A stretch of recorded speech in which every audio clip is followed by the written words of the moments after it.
All right, so let's get started. The plan for today is to talk about autoregressive models, which is going to be the first type of, or first family of generative models that we're going to consider in the class. This is the kind of technology behind large language models, things like ChatGPT.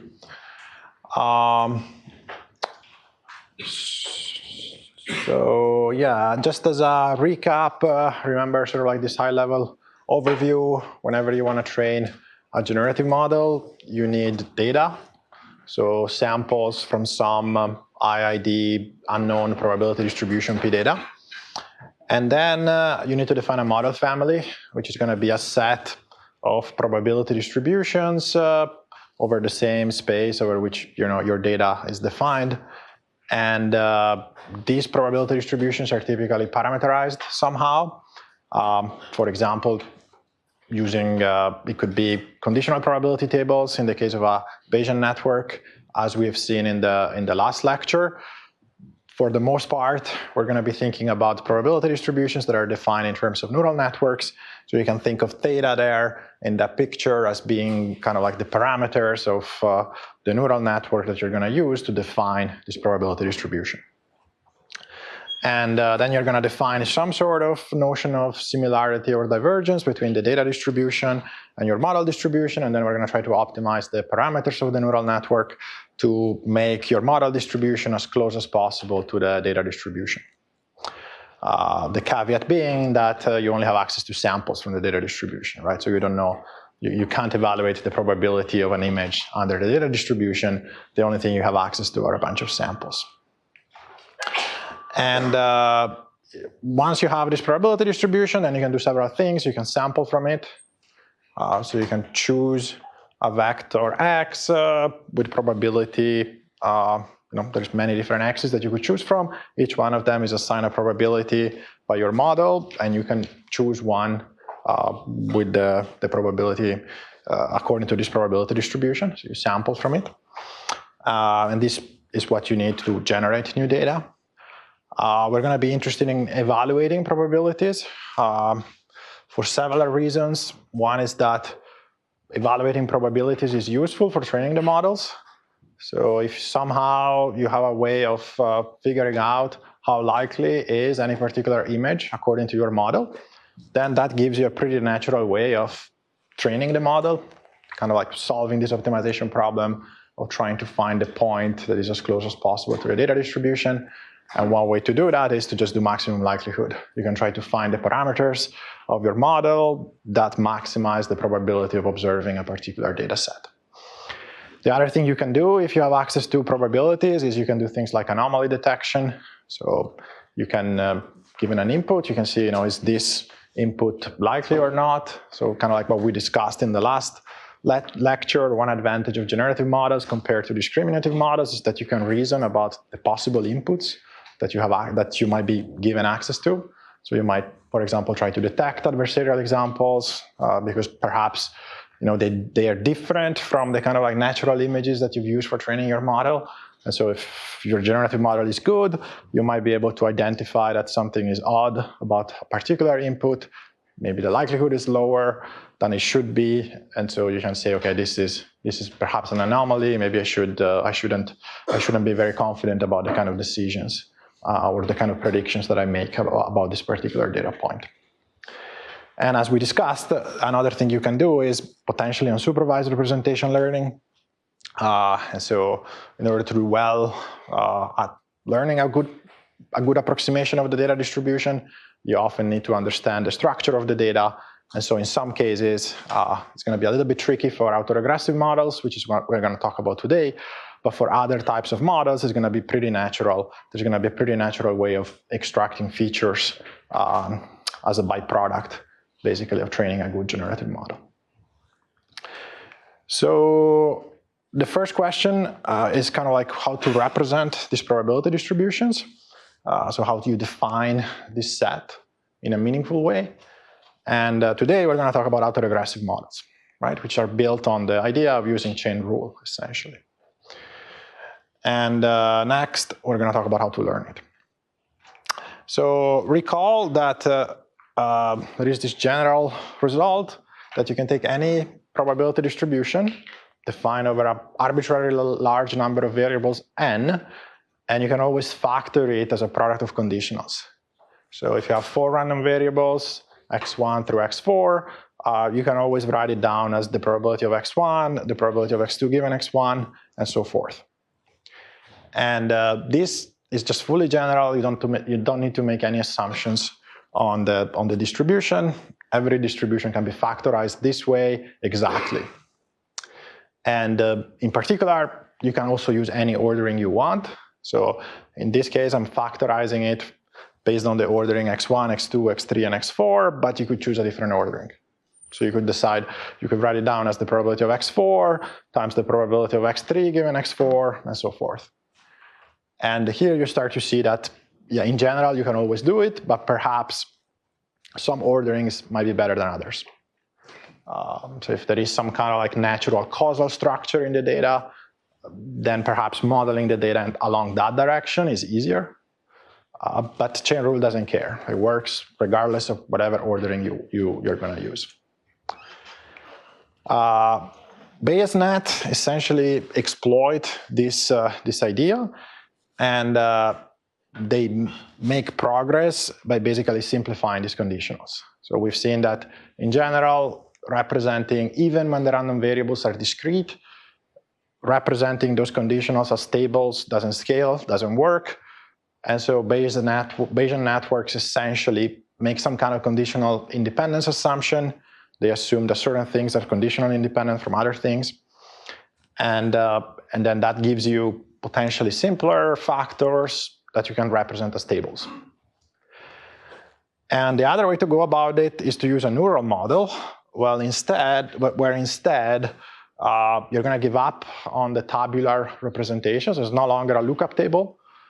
Now it's going to be some kind of function parameterized by a neural network that you're going to use to map different kind of assignments to the variables you're conditioning on to parameters for the conditional distribution over the next variable in this ordering that you're using.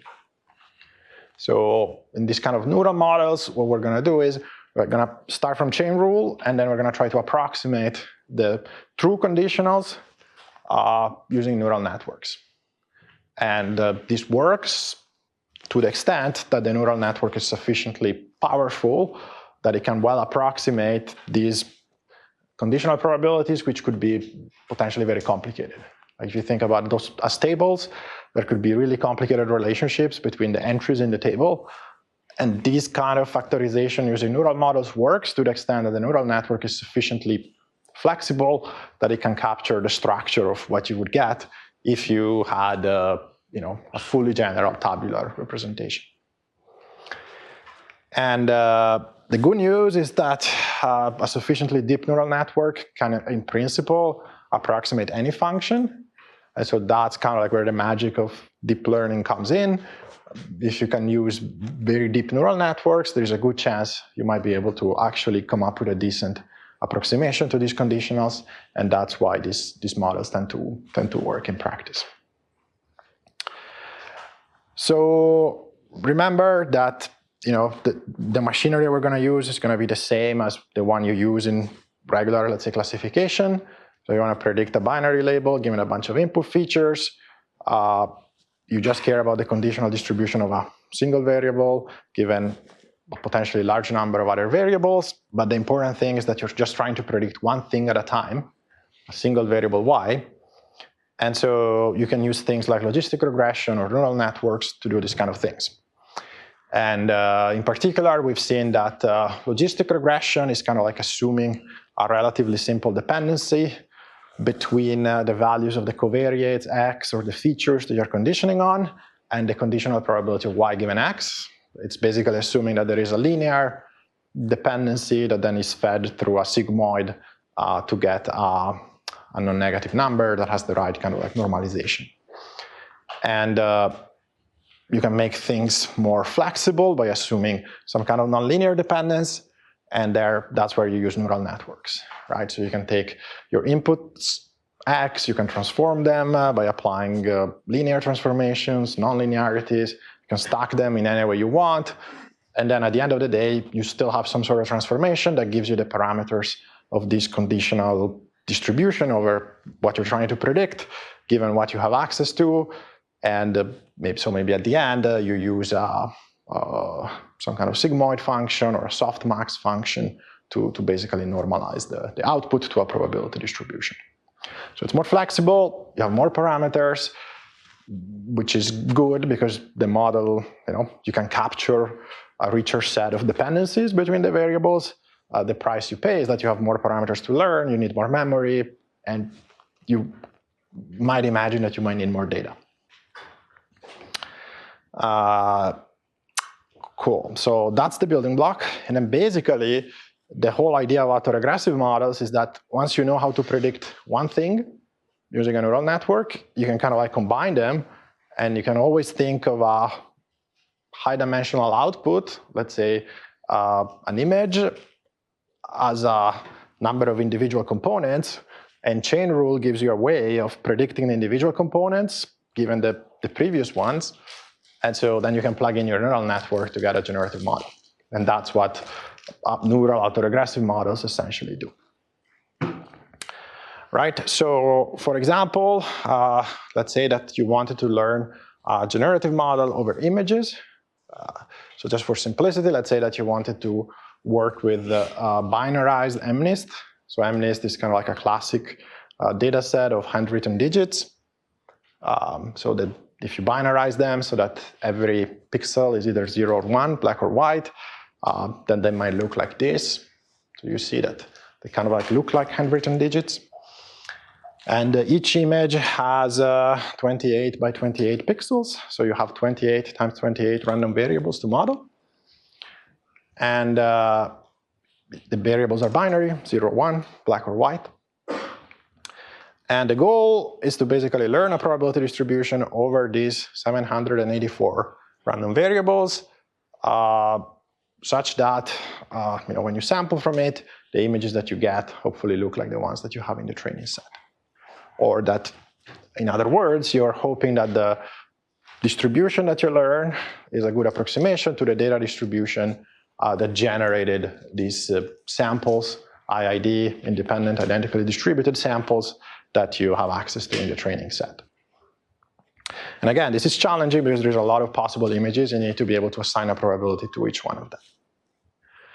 And so recall the recipe is you define a family of probability distributions parameterized by theta, which we're going to see in this lecture. And then you define some kind of learning objective to search over the parameter space, to do some kind of optimization, reduce the learning problem to optimization over theta, over the parameters that define the distribution to try to find a good approximation of the data distribution, which is going to be the next lecture. So the way to use an autoregressive model to define this probability distribution is you first need to pick an ordering. So remember, if you want to use chain rule, you have to pick an ordering. And for an image, it's not even obvious what the ordering should be. There is not an obvious kind of causal structure, like you're not modeling a time series where you might expect that there is some causal structure and maybe predicting the future given the past is easier than going backwards. But any ordering works in principle. And so for example, you can take a raster scan ordering, and so you can go from top left to bottom right. You can order the 784 pixels that way, and then you can apply chain rule to this probability distribution. And so you know that without loss of generality, there's always a way to write down this distribution that way, basically as the probability of choosing an arbitrary value for the first random variable, and then choosing a value for the second given the first, and so forth. And so that's how you break down a generative modeling problem that is tricky to a sequence, a small number of classification, regression, something we know how to handle.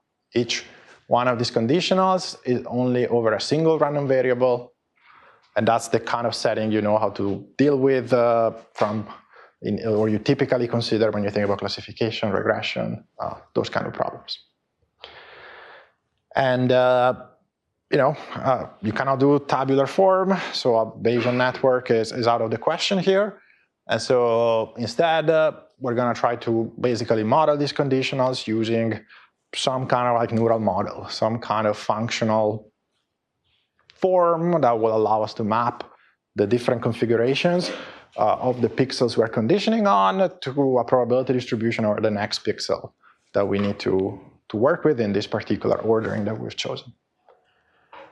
And so in particular, I mean, if you think about the first probability distribution, you can represent it as a conditional probability table. That's just a binary random variable. You just need one parameter for that. So that's what I'm saying. PCPT here means that you can actually store that one separately, but the other ones become complicated, and so you kind of have to make some sort of approximation. And one simple thing you can do is to just use logistic regression. So you can try to use logistic regression to basically predict the next pixel given the previous pixels, and that gives you a generative model, basically. And if you do that, notice that you don't have a single classification problem, you have a sequence of classification problems. Like you need to be able to predict the second pixel given the first one, you need to be able to predict the third pixel given the first two, you need to be able to predict the last pixel, the one in the bottom right, given everything else. So all these classification problems are basically different and separate. You even have a different number of covariates or variables that you're conditioning on. And so in general, you can potentially use different parameters, different models for each one of them. And this is kind of like what I'm alluding here. There is a different vector of coefficients alpha for your logistic regression model for each classification problem. And so more explicitly, for example, you would have the first prior distribution over the first pixel, which is just a single number. It tells you how often do you choose the first pixel to be white versus black. So if you think about the structure of these images, the top, this pixel here at the top left is almost always black. So you probably would want to choose this number to be close to 0. Assuming 0 means black, sort of like you want that pixel to be often black. And then you need to be able to specify a way of predicting the first pixel, the second pixel given the first one. And you can do it using a simple logistic regression model and so forth, right? And that's a modeling assumption. Whether or not this type of generative model works well depends on whether or not it's easy to predict the value of a pixel given the previous ones in this particular arbitrary order that I've chosen for the pixels. And whether this works, again, depends on how good this approximation is. So it might work well or it might not work well because maybe these dependencies are too simple. Maybe regardless of how you choose these alphas, there is not a good way of figuring out how you should choose the value, whether or not a pixel is white or black in this case. And but you can think of it as an autoregressive model, and that's because essentially what you're doing is you're trying to regress, you're trying to predict the data point, the structure of the data itself, right? So you're regressing on yourself, like you're trying to predict parts of each data point given other parts of the data point. And that's, this kind of modeling assumption has been tried before. This kind of model is called a fully visible sigmoid belief network. It's kind of like a relatively simple early type of generative model that, as we'll see, is not going to work particularly well, but it's kind of like useful to work it through so that you get a certain level of understanding of exactly what it means to model a joint distribution in terms of simple kind of like classification models. So when you think about what we're doing here, when you think about chain rule, we have all these individual pixels that we're modeling conditionally on all the ones that come before it in the order.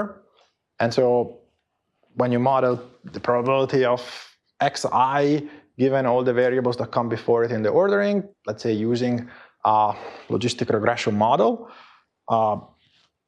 you're basically outputting the conditional probability of that pixel being on or off given the values of the previous pixels.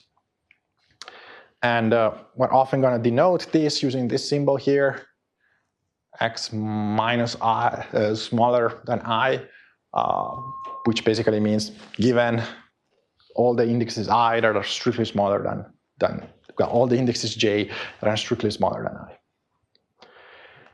And which, in the case of logistic regression, that conditional probability is given by this relatively simple expression, linear combination, and then you pass it through a sigmoid.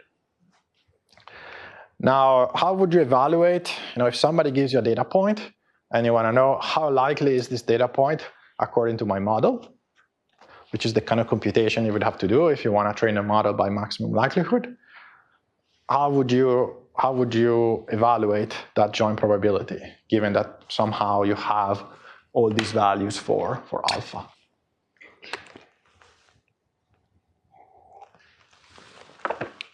So what you would have to do is you would have to go back to chain rule. So you will basically just multiply together all these factors.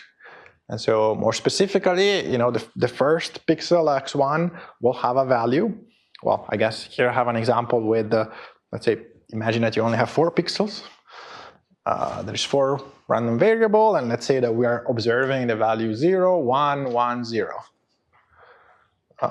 Then you basically need to multiply together all these values, which are basically the predicted probability that a pixel takes a particular value given the others. And these predicted probabilities depend on the values of the previous pixels in the ordering, right? And so they depend on, so x hat I, which is the predicted probability for the ith pixel, depends on all the pixels that come before it in the ordering. So a little bit more explicitly, it would look something like this, where you would have to compute the conditional probability of the second pixel when the first pixel is 0. You would have to compute the conditional probability of the third pixel being, let's say, on, in this case, given that the previous 2 are 0 and 1, and so forth. And then you would basically replace that expression here for x hat with the standard sigmoid logistic function thing, and that would give you the number. How would you sample from this distribution? So let's say that somehow you've trained a model and now you want to generate images according to this model. The good thing about an autoregressive model is that you can basically, it also gives you a recipe to sample from it. Like in general, it might not be obvious how you do this. Like, okay, you have a recipe to evaluate how likely different samples are, but then how do you pick one with the right probability, right? So would you randomly generate one image, evaluate the probability, and then do some sort of rejection sampling? You could do things like that. That seems, you could use generic kind of like inference schemes. If you have a way of evaluating probabilities, you could try to, you could even brute force and kind of like invert the CDF and try to do something like that. That of course would never scale to the situation where you have hundreds of random variables. The good news is that you can basically do it, you can use chain rule again and kind of like decide the values of the pixels one by one. So what you would do is, we know what is the prior essentially probability that the first pixel is on or off, and we can just pick a value for the first pixel. Now, once we know the value of the first pixel, we know how to figure out a value for probabilistically for the second pixel. So we can plug it into the previous expression. You could do something like this, just to be very pedantic. There is some prior probability, and perhaps you always choose it to be black because all the images are like that. But then you pick a value.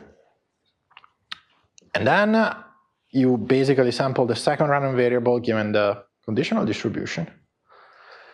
And this conditional distribution, you can get the parameter by feeding it by using this expression. So the logistic regression model will try to predict the second pixel given the first one. And you're going to get a number from this, and then you can sample from it. Then you can pick you're generating you have 2 pixels now that you've chosen values for. Then you can fit it to the next logistic regression model, and you can keep generating the image 1 pixel at a time. So that's the recipe, and it's good news because sampling is to some extent easy. I mean, it's not great because you have to sequentially go through every random variable that you're working with, but it's better than alternatives like having to run using Markov chain Monte Carlo methods or other more complicated techniques that we might have to resort to for other classes of models. The good news is that for these kind of models, sampling is relatively easy. Conditional sampling might not be. So if you wanted to sample pixel values based on, if you wanted to do in-painting because you have you already have a piece of the image, you want to generate the rest, depending on what you know about the image, it might be easier, it might be hard. So it's not straightforward. The fact that you can do this efficiently is a nice benefit of this type of models. Okay, now how many parameters do we have? So, do we have a bunch of alpha vectors? These alpha vectors, they have different lengths because there are logistic regression models of different sizes, basically. Any guess? Like for this model, because you have, let's say, 2 parameters, and this one we have 3, and then 4, and then 5. It's in n squared, like yeah. n squared? It's n squared, 1 plus roughly n squared, right? So, potentially not great, but maybe manageable. Cool. Now, as I kind of mentioned before, this doesn't actually work particularly well.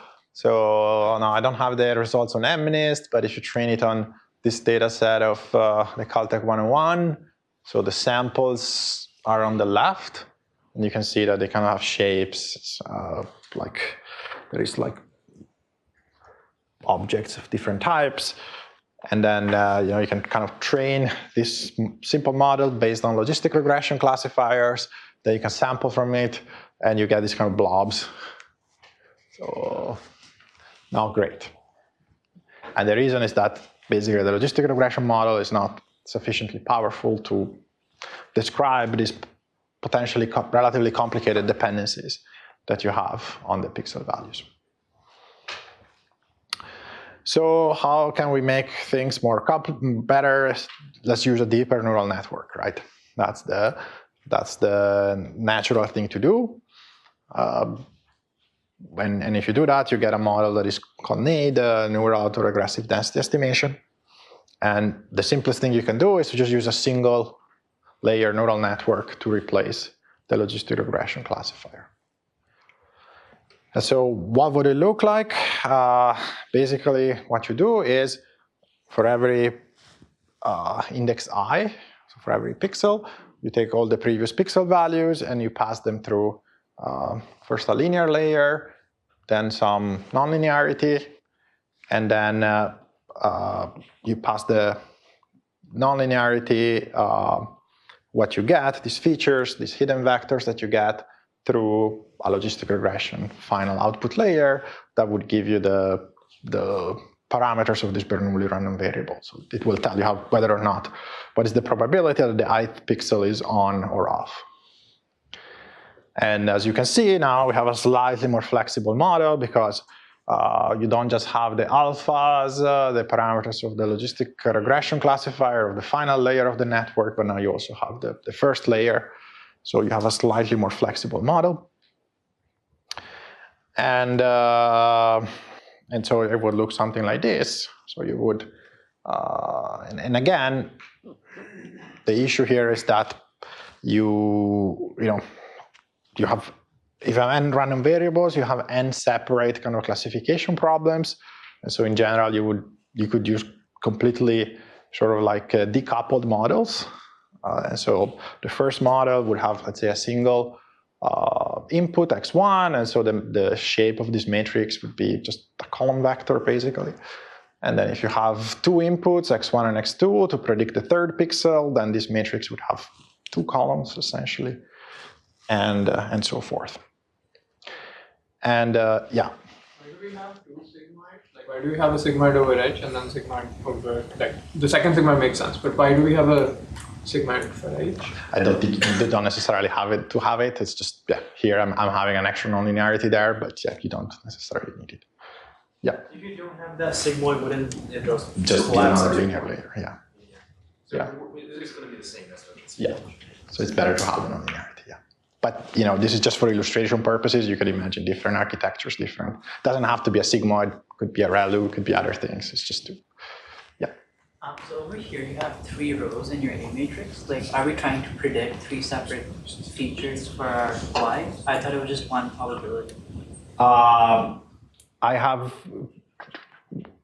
Oh, I see what you mean. So this is just like there's basically a hidden vector H, which could have. And it's not necessarily a scalar. That hidden vector is then passed to a logistic regression classifier, and so it's then mapped down to a scalar through this expression here, which might be, so there's a dot product there.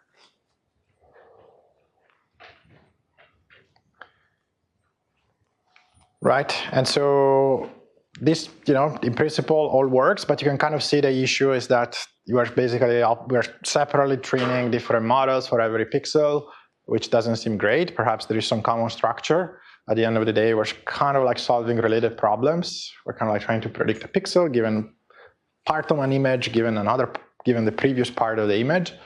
And so there might be an opportunity for doing something slightly better by tying the weights to reduce the number of parameters and, as a byproduct, speed up the computation. And so what you can do here is you can basically tie together all these matrices, A2, A3, A4, that you would have if you were to think of them as separate classification problems. What you can do is you can basically just have a single matrix, and then you kind of like tie together all these, the weights that you use in the prediction problems by basically selecting the corresponding slice of some bigger matrix, right? So before we had the first matrix that we used to call A2, and then A3, and then A4, and they were completely, decoupled. You could choose any values you want for the entries of those matrices. What you can do here is you can basically choose the first row, the first column to take some set of values, and then you're going to use that for all the subsequent kind of like classification problems. So you're equivalently kind of like trying to extract the same features about x1, and then you're kind of like going to use them throughout all the classification problems that you have in the when you're trying to model the full image. Yeah. Is reducing overfitting also a motivation for this? Yeah. So the question is, reducing overfitting also potentially a concern? Yeah, reducing the number of parameters is also good for overfitting issues. Tying together the classification problems might be good. You might learn a better solution that generalizes better. And as we'll see, it also makes it faster. I'm curious, like empirically, if it makes more sense to invert your x's. You're saying like you always depend the same way based off the last thing you predict, instead of like saying the nth term should have the same weight for x1, for example. What's the suggestion? Sorry, I didn't quite. So I guess over here we're always multiplying the first W1, X1, W1, X1 for every single xi we're predicting. Instead of that, would it make more sense to invert your x's so that W1 looks at xi minus 1, W2 looks at xi minus 2, and so on and so forth? So you're just looking at one preceding entry, two preceding entries, and so on. Oh, that could also work. Yeah, that's a different kind of parameterization. That is more like a convolutional kind of thing, I would say. That we're going to talk about that too. This is what they did in this particular model. Question about notation. What is the W dot, comma, smaller than 9 mean? What is the dot? It's just a matrix. Yeah. I don't think, probably didn't need the dot. Or I guess it means the piece of a bigger matrix. Yeah, I think that was the intended notation. But yeah, you get the idea, sort of.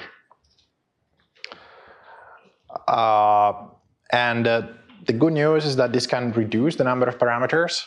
So if you have a size D for this hidden vector H that you're using to make the predictions, how many parameters do you need? Like n squared over 2 times d. It's no longer quadratic in n. That's the kind of big takeaway. Before we had something that was quadratic in n. Now it's basically linear because there's basically a single matrix that you have to store, and then you can like reuse it all the time. Right. So that's good.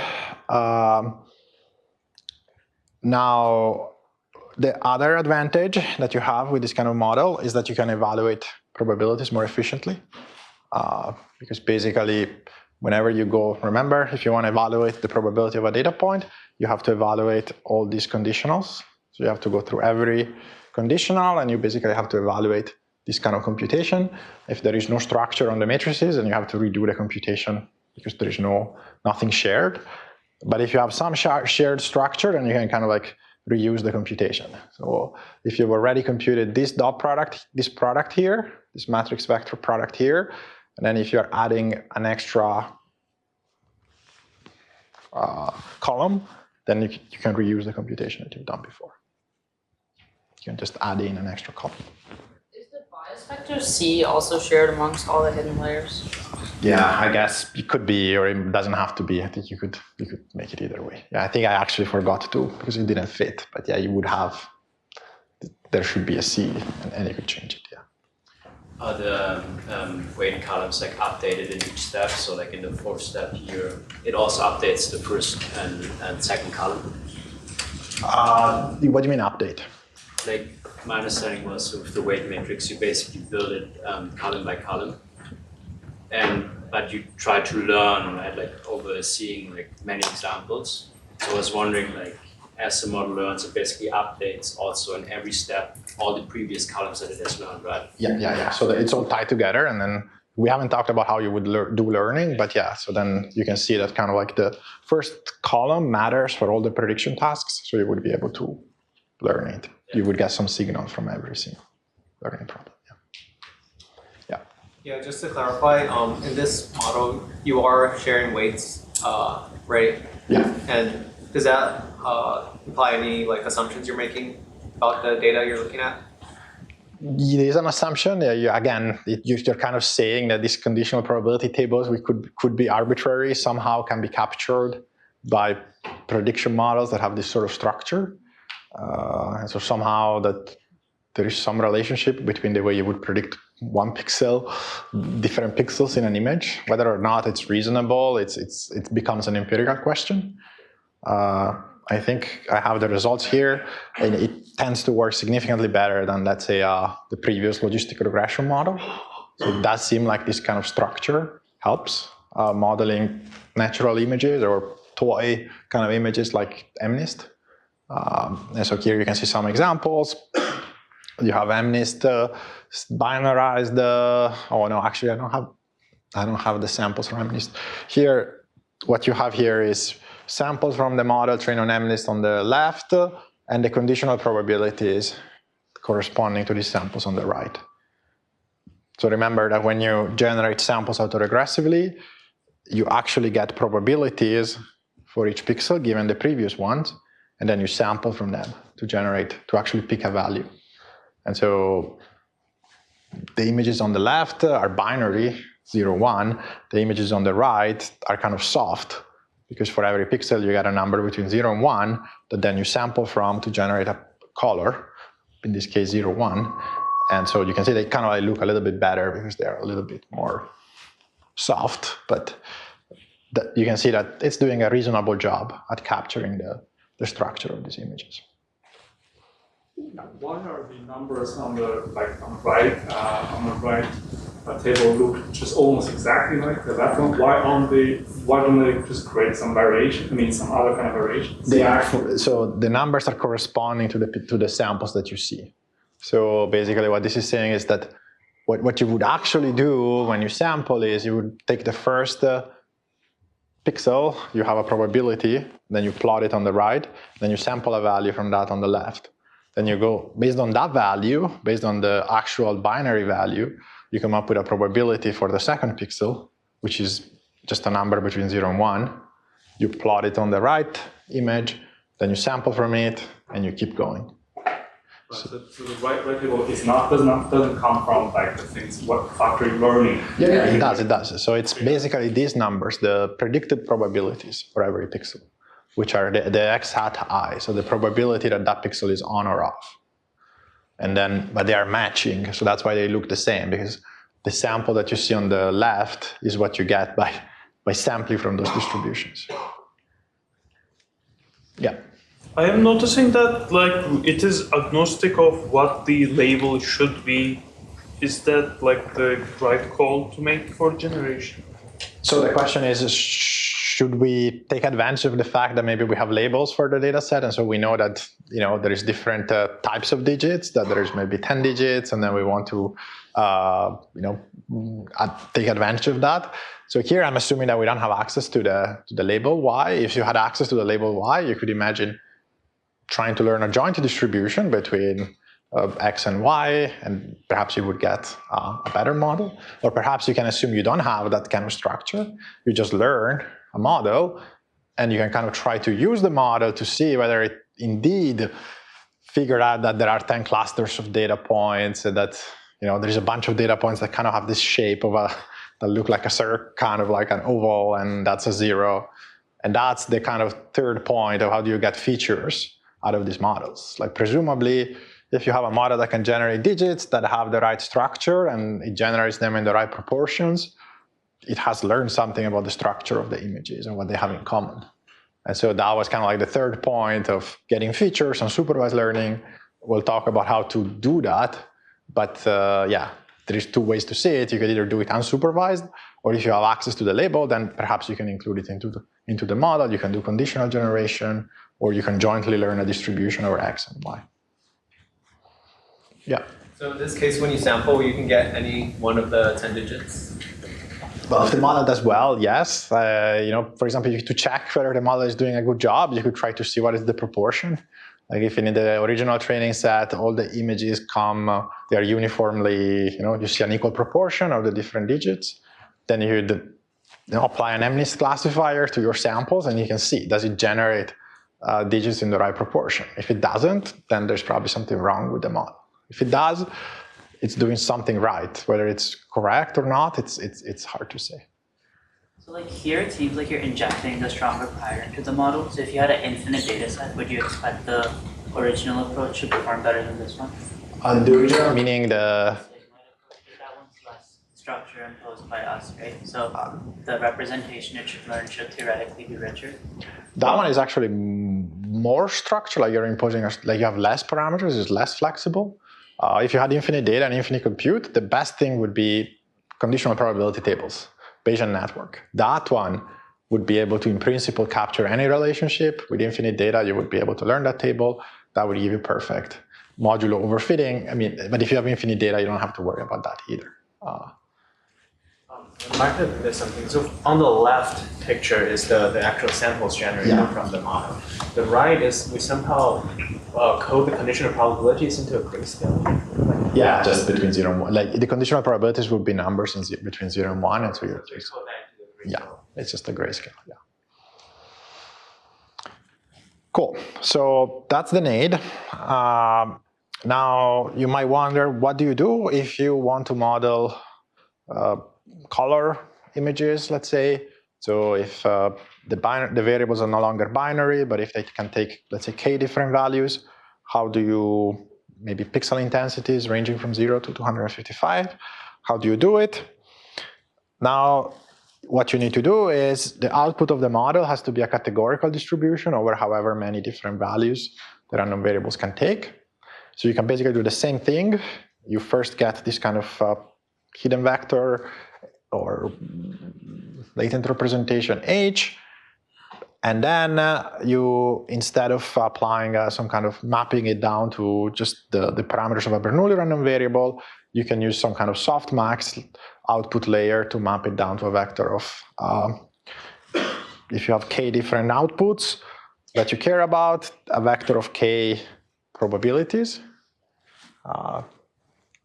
pi1 through pik,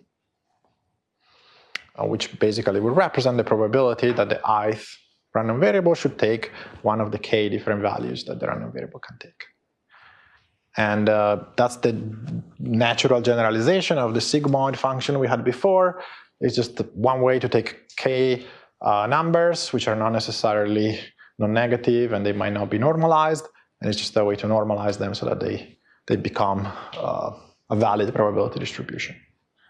So specifically, you just do something like this. If you have a vector of arbitrary numbers, you apply the softmax operation, it produces another vector. You apply an exponential to every component to make sure it's non-negative. And then you divide by the sum of these exponentials, which is basically making sure that the entries are normalized. So that it's if you sum the probabilities of all the possible things that can happen, you get one. And so natural generalization of what we had before. Now you might wonder, what do you do if you want to model continuous data? So maybe you have you're dealing with speech and it's not very natural to discretize I mean, even for images, perhaps you don't want to discretize the random variables, and you want to model them as continuous random variables. So the solution is to basically, again, use the same architecture, but now the output of the neural network will be the parameters of some continuous distribution. So it's no longer the parameter of a Bernoulli, or the parameters of a categorical. It could be the parameters of a Gaussian, or a logistic, or some continuous probability density function that you think should work well for your data set. And so, for example, one thing you could do is you could use a mixture of k Gaussians. So what you have to do is you need to make sure that the output of your neural network gives you the parameters of k different Gaussians, which are then mixtured together, let's say uniformly, to obtain a relatively flexible kind of probability density function. Like you see here an example where there is 3 Gaussians with different means and different standard deviations. Then you combine them together and you get a nice kind of red curve where you're kind of allowed to move the probability mass. And you're allowed to say maybe, there is 2 different values that the random variable can take, 2 modes, one here and one here, and you're allowed to move the probability mass around by changing the mean and the standard deviation of the Gaussians. So in this case, would xi have like 2k values? Yeah. So I think I have the more precise thing here. So you would say the conditional probability of xi, given all the previous values, is a mixture of k Gaussians, each one of them having a different mean and a different standard deviation. And as usual, you have to basically use the neural network to get the parameters of these distributions. So in this case, as was suggested, you could use the same trick. And then as an output layer, you can no longer use a softmax or a sigmoid. You have to use something else that gives you the parameters of these random variables. And so you need 2k numbers, you need k means, and you need k standard deviations. And I guess you need to be careful about if you use depending on how you parameterize. Like if you parameterize a variance, then it has to be non-negative, but that's relatively easy to enforce. Okay, now as a way to kind of like get a deeper understanding of what these kind of models do, you might notice that they look a lot like autoencoders. Like if you look at this kind of computation graph that I have here, where you have the data point, x1, x2, and x3, and x4, that is being mapped to this predicted probability, x1 hat, x2 hat, x3 hat, and so forth.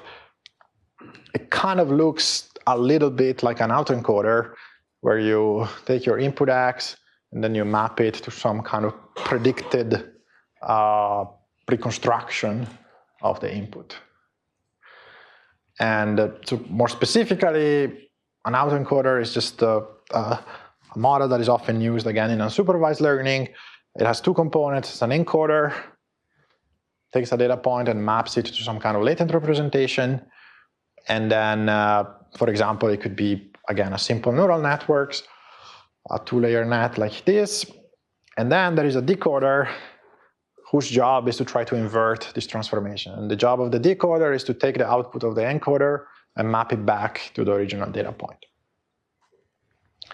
And in this case, in this graph that I have here, it could be another neural network that takes the output of the encoder and maps it back to some reconstruction of the input. And the loss function that you would use would be some kind of reconstruction loss. So you would kind of like try to train the encoder and the decoder so that for every data point, these kind of, when you apply the decoder to the encoder, you get back something close to the original data point. So depending on whether the data is discrete or continuous, this could be something like a square loss, where you try to make sure that at every coordinate, your reconstructed ith variable is close to the original one.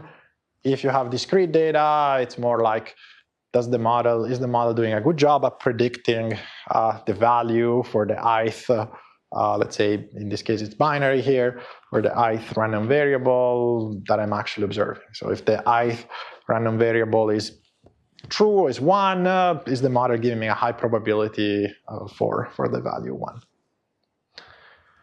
Right? Not super important, but kind of like this is how you would try to learn the decoder and the encoder so that they satisfy this condition. And of course, there is a trivial solution. There is the identity mapping. So if the encoder is just an identity function and the decoder is some identity function, then you do very well at this. And it's not what you want typically. So typically you would constrain the architecture somehow so that it cannot learn an identity function. But that has kind of like the flavor of what we're doing with these sort of like autoregressive models. We're taking the data point and then we're trying to use parts of the data point to reconstruct itself, or we feed it through these networks and then we output these predicted values. And if you were to think about how you would train one of these models by, let's say, maximum likelihood, you would get losses that are very similar to this.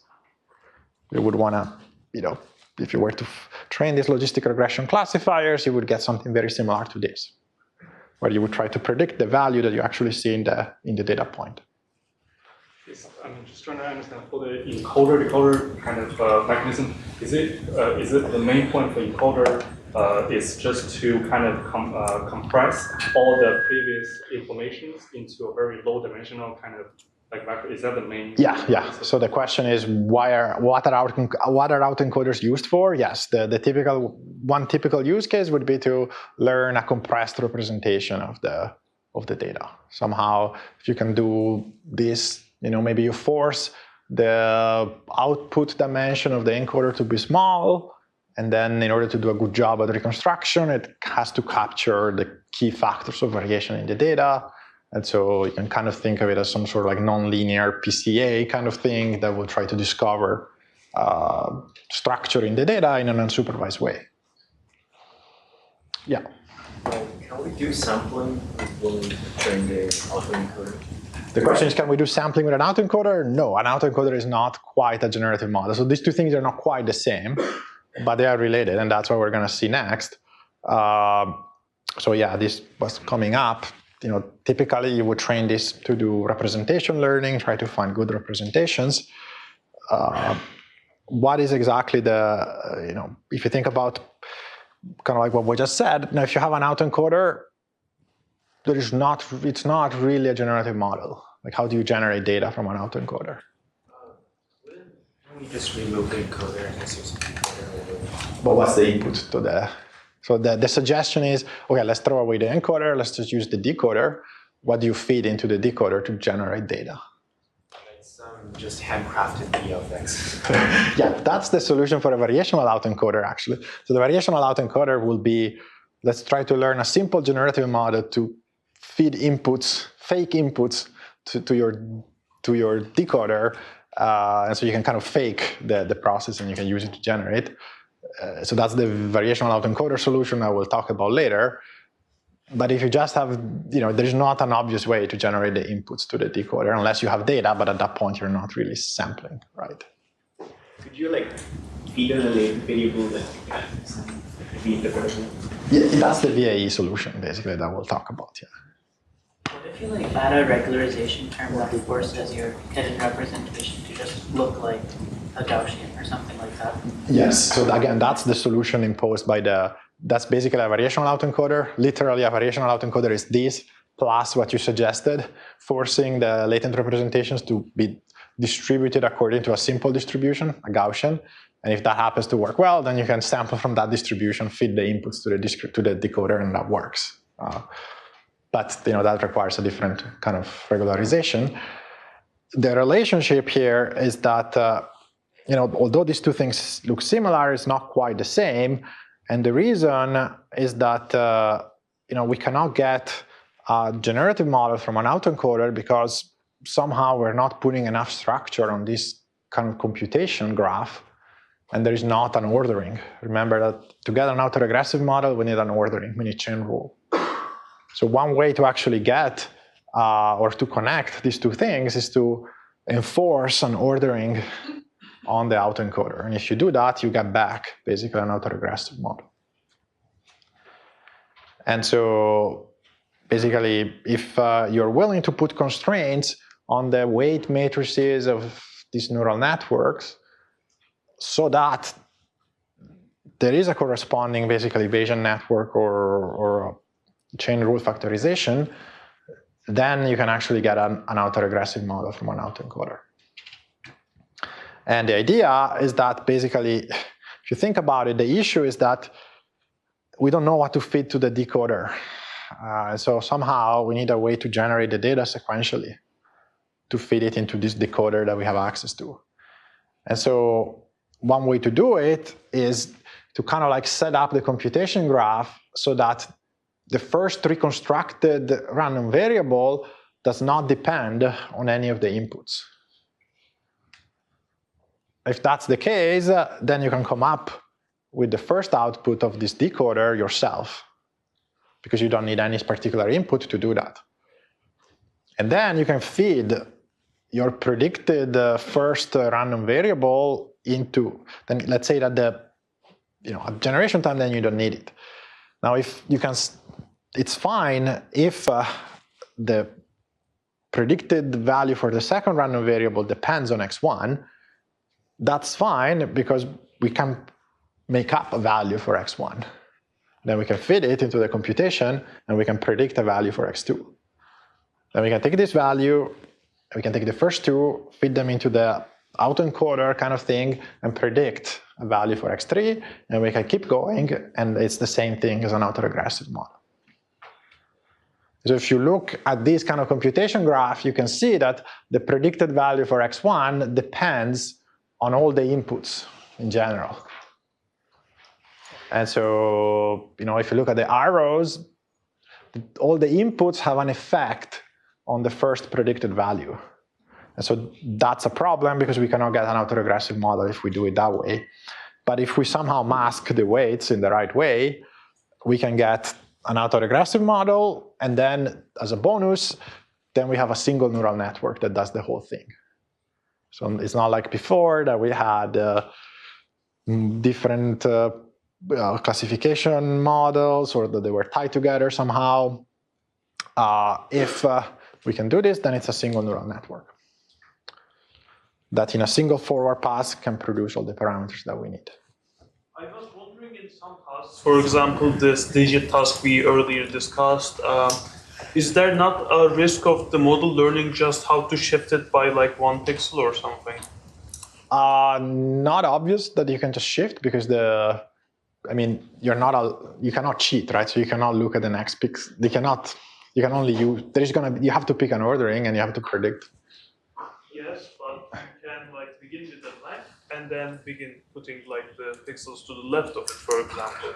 But what do you put? You haven't seen the right pixels, so you don't know exactly what to copy, right? No, you do, because like if before order goes left to right, you will know what the pixel in the input image to the left of it is. So you can just put that, and you can draw like a black line on the left. So like, or I was wondering if our metric needs to like really prevent that from happening. No, you don't need to prevent that from happening. And partially it's because these models would then be trained by maximum likelihood. So, and that's a separate thing that we're going to talk about, how to evaluate. So that solution might not actually give you a good score from the perspective of a learning algorithm, even though maybe the samples would look fine.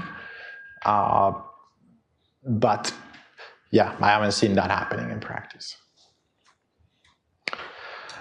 So, okay. So, the bonus would be single pass, you can get everything, as opposed to n different passes. And the way you do it is to basically mask, right? So what you have to enforce is some kind of ordering. And so you basically have to take the general computation graph that you have from an autoencoder, and you have to mask out some connections so that there is some ordering that then you can use to generate data. And the ordering can be anything. So for example, you can pick an ordering where we choose this x2, x3, and x1, which corresponds to the chain rule factorization of probability of x2, x3 given x2, and x1 given the other two. And then what you can do is you can mask out some connections in this neural network so that the reconstruction for x2 does not depend on any of the inputs. And then you can mask out the parameters of this neural network so that the parameter of x3 is only allowed to depend on x2.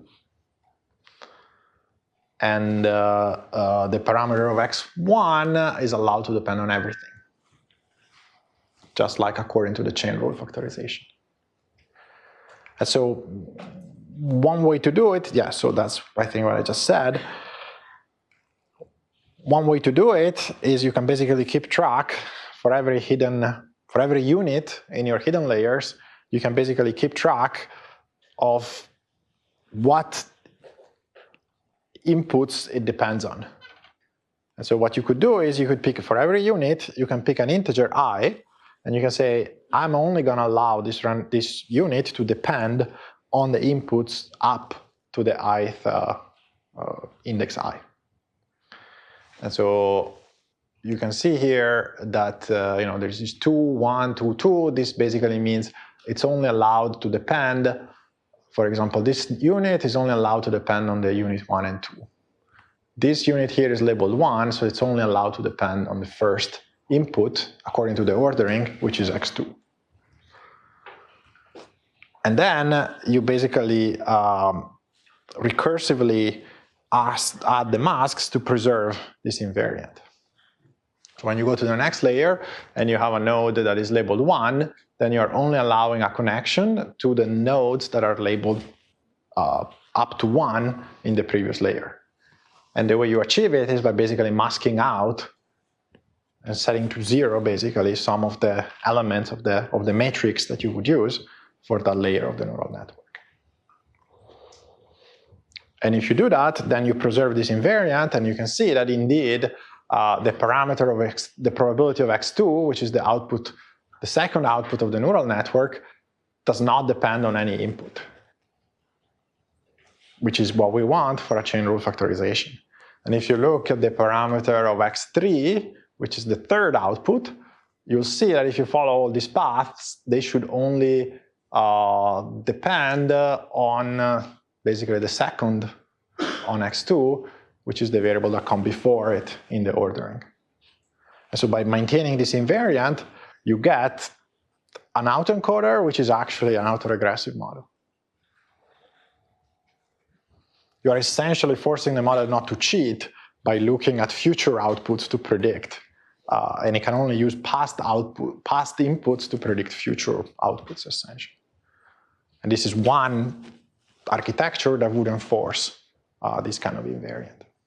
Yeah. Sorry, is this something that's like done during training, or do you like train an autoencoder and then mask during the generation? This is done during training, so you have to, during training, like you basically have to set up an architecture that is masked so that it's not allowed to cheat while you train.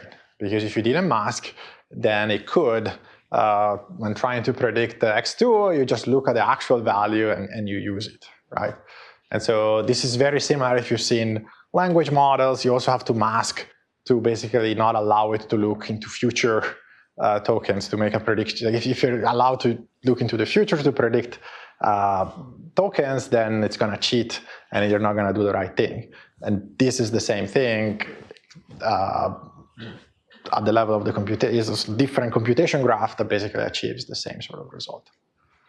And the benefits of single passes during training time, right, for inference, we can also still have.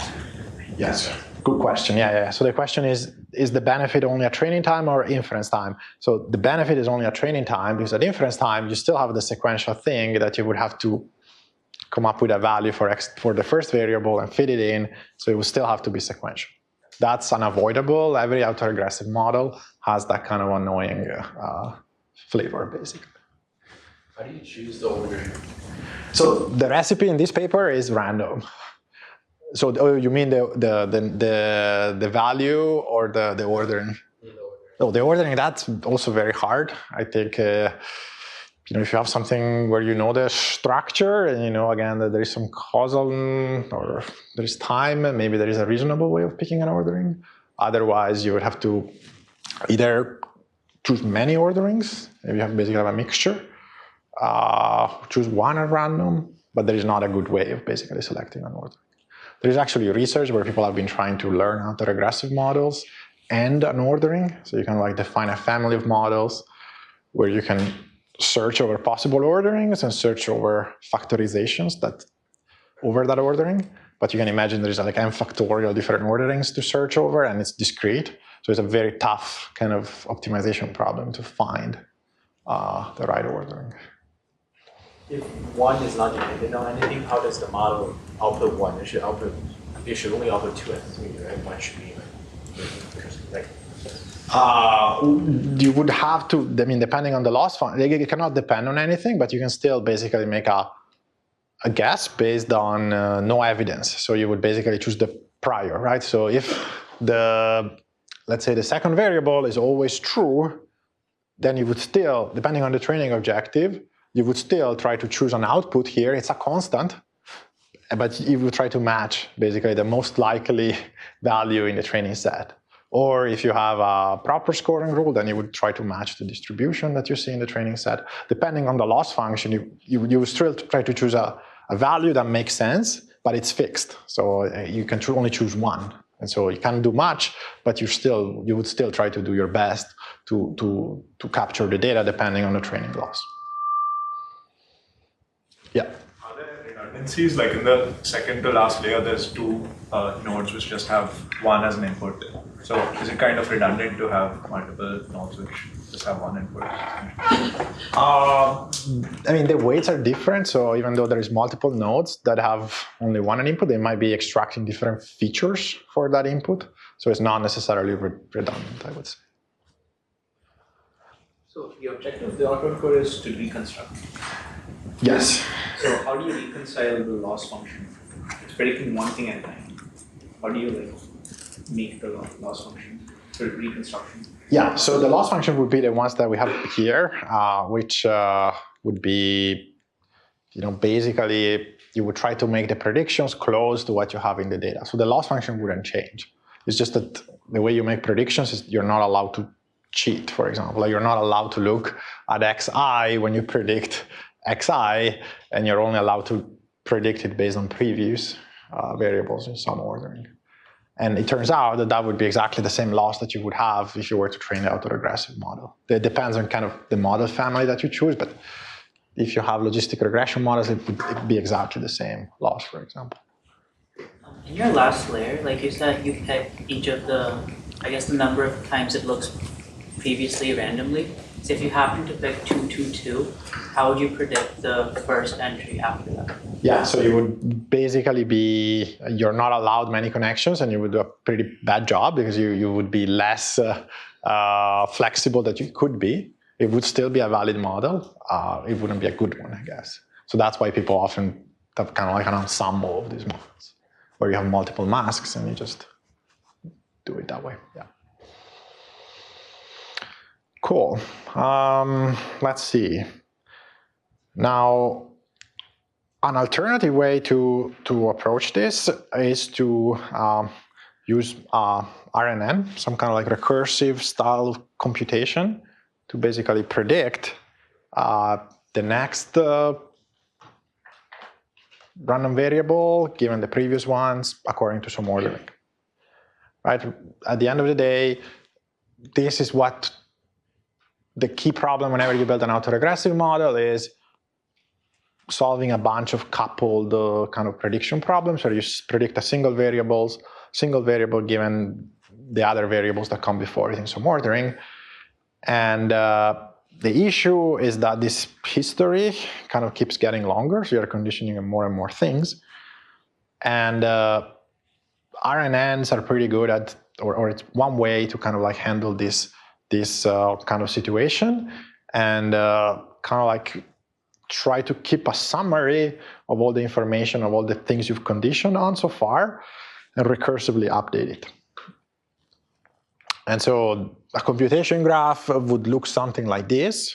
So there is a summary h, let's say h of t or h of t plus 1, which basically is a vector that summarizes all the inputs up to that time. And you initialize it somehow based on some initialization, and then you recursively update it by saying the new summary of the history is some transformation of the history I've seen so far and the new input for that time step xt plus 1. And maybe this is one way to kind of implement it. You do some kind of linear transformation of ht, xt plus 1, you apply some nonlinearity, and that gives you the new summary up to time t plus 1. And then what you can do is, just like what we've done so far, is then you use h to basically, or you transform h and you map it to either, let's say, a category, the parameters of a categorical random variable, or a Bernoulli random variable, or a mixture of Gaussians, whatever it is that you need to predict. You do it through, well, I guess you probably also will need some nonlinearities here, but there is some output, which is the thing you use for prediction, which is going to depend only on this history vector, or the summary vector of all the things you've seen so far. And the good thing about this is that basically it has a very small number of parameters. Like regardless of how long the history is, there is a fixed number of learnable parameters, which are all these matrices that you use to recursively kind of like update your summary of all the information you've seen so far. And so it's constant with respect to n. Remember, we had the things that were linear in n, we had things that were quadratic in n. This thing is actually constant. The matrices are fixed, and then you just keep applying them. Exactly, it's extreme weight sharing, and then you try to do everything through a recursion. Yes. So here we're imposing a Markov assumption on the conditional probabilities. This is still not. So the question is this a Markov assumption? It's not a Markov assumption in the sense that if you think about xt, is not just a function of the previous xt minus 1, right? It still depends on all the past random variables. In a, again, not entirely general way. So you can only capture the dependencies that you can write down in terms of this sort of recursion. And so, it's not, it's definitely not a Markov assumption. And this is that if you think about the computation graph, it does depend on all the previous inputs. And so this is an example of how you would use this kind of model to model text. So the idea is that in this simple example, we have only, let's say, 4 different characters, H, E, L, and O. And then you would basically encode them, let's say using some kind of one-hot encoding. So H is 100, E is 0100, and so forth. And then, as usual, you would use some kind of autoregressive factorization. So you write it down, in this case, from the ordering is the one from left to right. So you write the probability of choosing the first character in your piece of text, and the probability of choosing the second character given the first one, and so forth. And what you would do is you would basically obtain these probabilities from the hidden layer of this recurrent neural network. So you have these hidden layers that are updated according to that recursion that I showed you before. And then you would use the hidden layer, you would transform it into an output layer, which is just 4 numbers, and then you can take a softmax to basically map that to 4 non-negative numbers between 0 and 1 that sum to 1. And so in this case, for example, we have a hidden layer, and then we apply some linear transformation to get these 4 numbers, and we are trying to basically choose the values such that the second entry of that vector is very large, because that would put a lot of probability on the second sort of possible character, which happens to be E, which is the one we want for the second position. And so then when you train these models, the game is to choose values for these matrices so that, let's say you maximize the probability of observing a particular data point or data set. And yeah, so again, the kind of like key thing here is that you have a very small number of parameters, and then you use the hidden state of the neural net of the RNN to get the conditional probabilities that you need in an autoregressive factorization. And then you can see kind of like the recursion. Then you would compute the next hidden state by taking the current history, then every the new character that you have access to. You update your recursion and you get a new hidden state. You use that hidden state to come up with a vector of predicted probabilities for the next character, and so forth. So it's the same machinery as before, but instead of having multiple kind of like linear or logistic regression classifiers, we have a bunch of classifiers that are tied together by this recursion. And the pro is that you can apply it to sequences of arbitrary length. And it's actually, in theory at least, RNNs are pretty general in the sense that they can essentially represent any computable function, at least in theory. In practice, they are tricky to learn. And you still need to pick an ordering, which is always a problem for autoregressive models. The key issue with these sort of like RNNs is that they're very slow during training time because you have to unroll this recursion to compute the probabilities. And that's a problem, but I'll just show you some examples and then I think we can end here. It actually works reasonably well. Like if you take a simple 3-layer RNN and you train it on all the works of Shakespeare at the character level. So it's literally what I just showed you, just a 3-layer RNN. And then you sample from the model, you can get things like this, which has a little bit of the flavor of Shakespeare, I guess. If you think about this is at the character level, it's literally generating character by character. It's actually pretty impressive. Like it needs to learn which words are valid and which ones are not, grammar, punctuation. Like it's pretty impressive that a relatively simple model like this, working at the level of characters, can do like this. You could train it on Wikipedia, and then you can sample, and you can make up fake Wikipedia pages, like this one, on the Italy that conquering India with really interesting made up stuff. But again, you can see it pretty interesting how it's able to, has the right markdown syntax, and it's closing the brackets after opening them, which has to remember through this single hidden state, right, that it's carrying over. Yeah, so, it's even making up links for these made up facts that it generates. And train it on baby names, and then you can sample from the model, you can get new names.